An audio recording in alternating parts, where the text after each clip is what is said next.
يسعد مساكم جميعا. اليوم عندنا مخلل من أسهل المخللات اللي ممكن تتسوى في العالم، بس طبعا اللي ما يحبوا السبايسي ما حينفعهم هذا الموضوع، لأنه هو أصلا يعتمد على هذا الفلفل الحار. له عدة طرق، أمي الله يرحمها كانت تسويه بطريقتين، وأنا كنت أسويه كمان بأكثر من طريقة، بس هذه أسهل طريقة تتسوى فيها.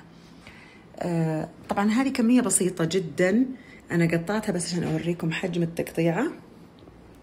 ثوم وفلفل حار وليمون كذا شرايح رفيعة، وملح خشن، وزيت زيتون طبعا، بس مو لازم يكون زيت زيتون أصلي، يعني نخب أول، ممكن يكون درجة ثانية أو ثالثة حتى عادي، يعني الأفضل إنه يكون شوي خفيف.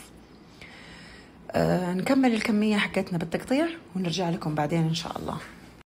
هذه الكمية حقتنا كاملة بعد ما خلطهم مع بعض كلهم. الحين برش عليهم ملح خشن واغطيهم واحركهم واتركهم كذا تقريبا، يعني كل نص ساعة احركهم.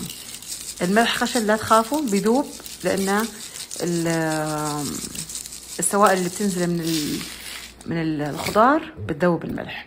بخلطهم كويس مع الملح عشان ينزل السوائل، وبعدين بخلطهم كل شوي، بخلطهم الين قبل النوم. بغطيهم واحطهم في الثلاجة ليلة كاملة. بكرة ان شاء الله بصفيهم معاكم واحطهم في العلب يعني، واوريكم كيف بيكون شكلهم باذن الله. شوفوا كيف الفلفل بعد ليلة كاملة في الثلاجة، شايفين كمية السوائل.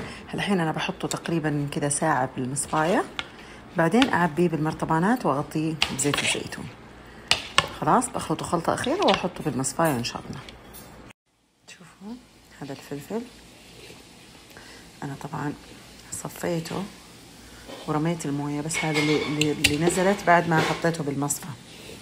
هالحين بعبيه بالعلب.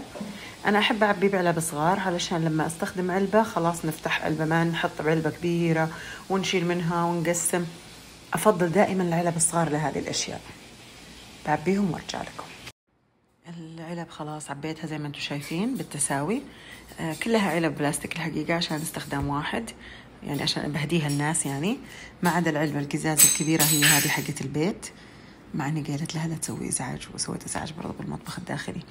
المهم هذه القزاز اللي هي لعلبتي انا، مع اني حتى انا للبيت احب استخدم العلب اللي هي البلاستيك هذه لاستخدام الواحد زي ما قلت لكم، عشان لما تخلص خلاص ارميها، ما قاعد اغسلها وانظفها ولا دي منه.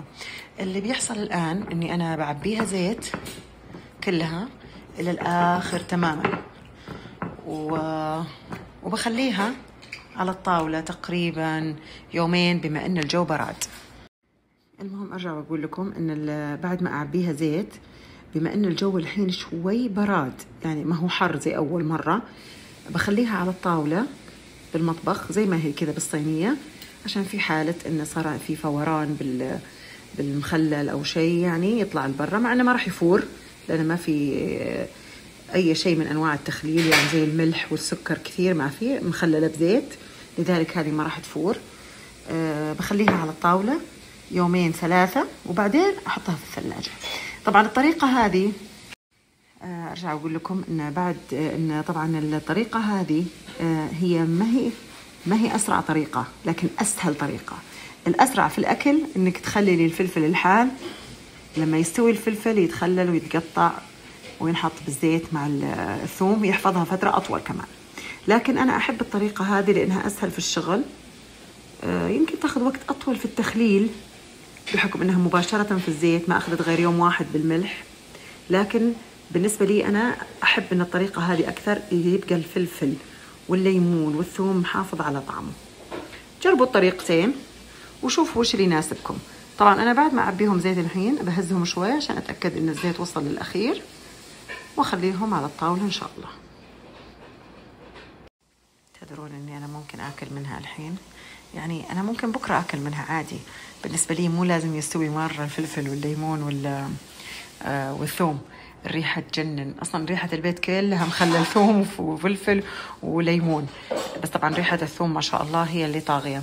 المهم الحين خلصنا خلاص، جهزنا كل شيء، بنحط عليها غطاها ونتركها على الطاولة زي ما قلت لكم يومين 3 أيام ممكن 4، بس مع المراقبة كل شوي نشيك عليها وبعدين بعد 4 أيام أو 3 أيام حسب أرصها في الثلاجة واتركها كمان أسبوع أو 10 أيام وتستوي إن شاء الله وتأكل على طول. وعلى فكرة ممكن بعد ال4 أيام ناكلها، ممكن تستوي بعد ال4 أيام وناكل منها، أو 5 أيام، بس قبل ال5 أيام لا، ما راح تكون استوت.